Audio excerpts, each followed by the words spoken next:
Greetings, humans. Zbot1496 here, back again mid-cycle with good reason. An early review of the 4K HDR UHD disc of Outland, remastered by Arrow Video, releasing tomorrow. So, what is this Outland that is so important to talk about?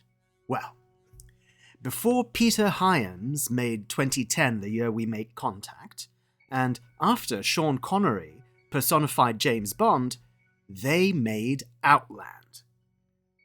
Releasing in 1981, it sits perfectly equidistant from its siblings, 1972's Silent Running and 1990's Total Recall.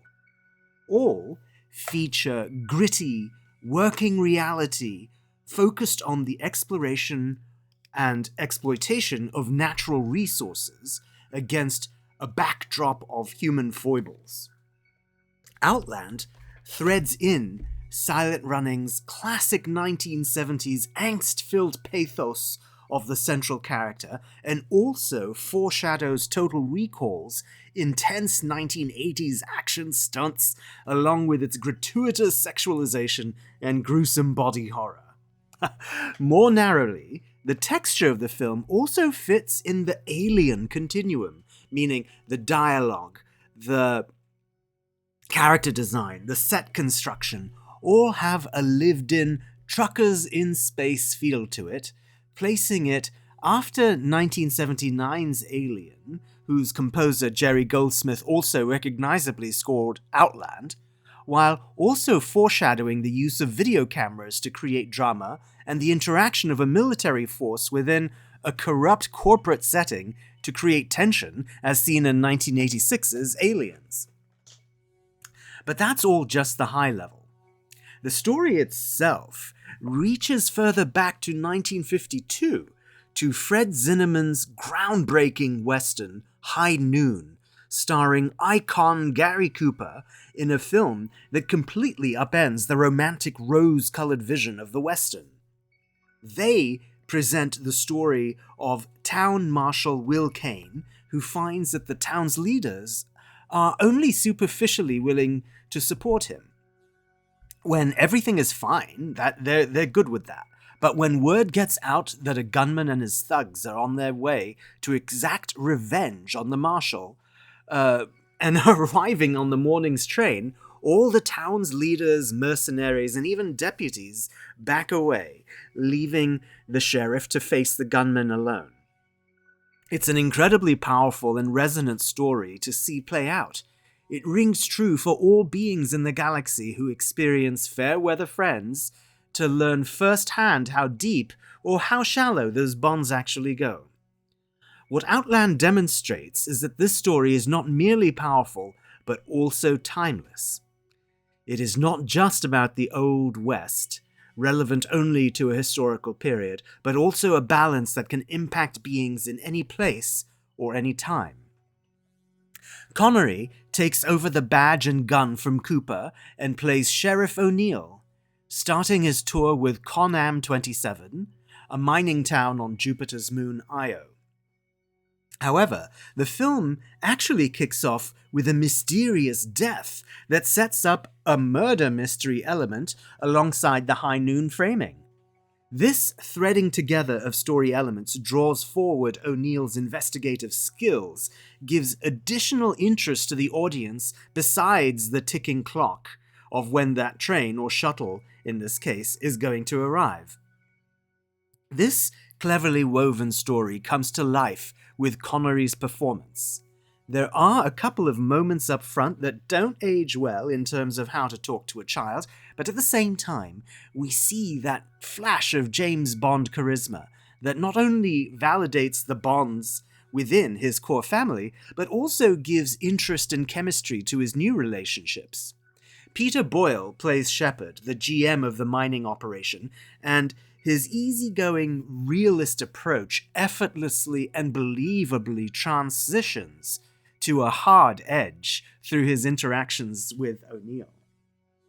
Similarly, The acerbic doctor, played by Francis Sternhagen, is wonderfully prickly with O'Neill, while also presenting a measured level of brilliance masking behind her jaded perspective. O'Neill's deputy is played by James P. Sicking, who is also delightfully nuanced, in that he's supportive, reasonable, but also impacted by the corruption, and just trying to make his way in the solar system. It's a surprisingly multi-dimensional set of key characters who are consistently engaging and yet relatable. No one character is an obvious gangster, but all present as pressured by the corporate system that respects just one thing: the bottom line.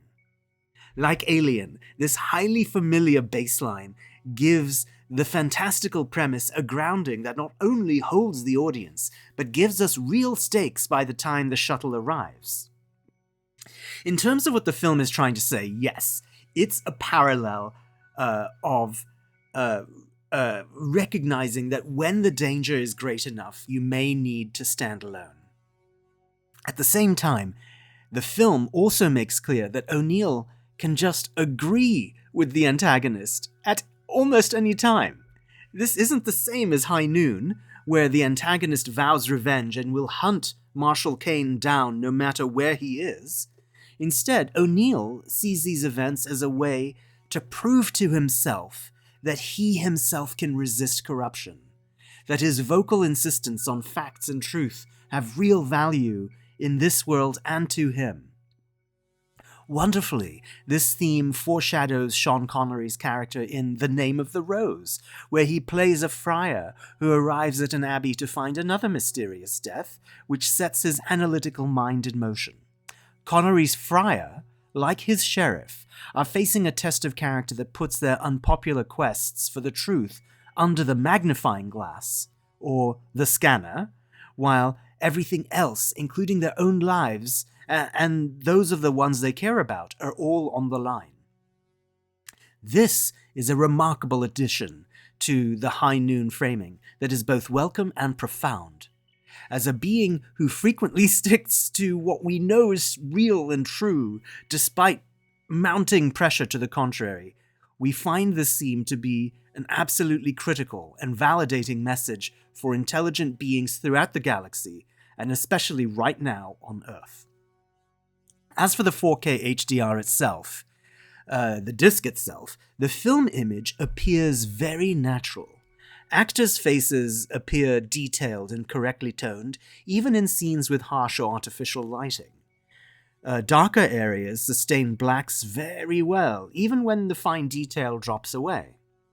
A lot of the film is photographed in dark mines and gloomy bars, plus many of the composite special effects, such as the debut Introvision technology, enabling better layering of 3 discrete elements, all present well with relatively few breaks in the believability of what we're seeing. At the same time, these elements will not be leaving this disc as a reference quality demo sample. This is just as well, since the remaster preserves a fair amount of grain structure throughout the film, which is correct for a film of this vintage. There is no new Atmos track for this release, but there is a DTS HD MA 5.1 track that does a wonderful job of immersing the audience in the sound of Con-Am 27. There were no standout LFE moments that we registered, so again, perhaps not a reference audio experience either. However, both video and audio are well suited for this gritty, dark, mechanical world, and we dare say the remote world of Outland has never felt this real since it was in theaters decades ago. And so, for presenting an eerily relatable world in a far-flung setting, with characters who resonate in the grey area of the real galaxy, while giving the High Noon protagonist direct agency in choosing to confront the danger, all presented with the most natural and realistic visual and auditory storytelling that the source elements will allow, we give the Arrow Video 4K UHD disc of Outland our high rating. And so concludes this human version of our review. If you have feedback on it, please write in your own comments so that we can upload the galactic version to Zoggplex. So you see, you can expect more discussions and reviews of theatrical movies, streaming shows, and 4K home video releases as we continue to engage with your human rectangular entertainment. So don't forget to like and subscribe. And if you can, please comment so we can continue to have the human voice reflected in the cosmos.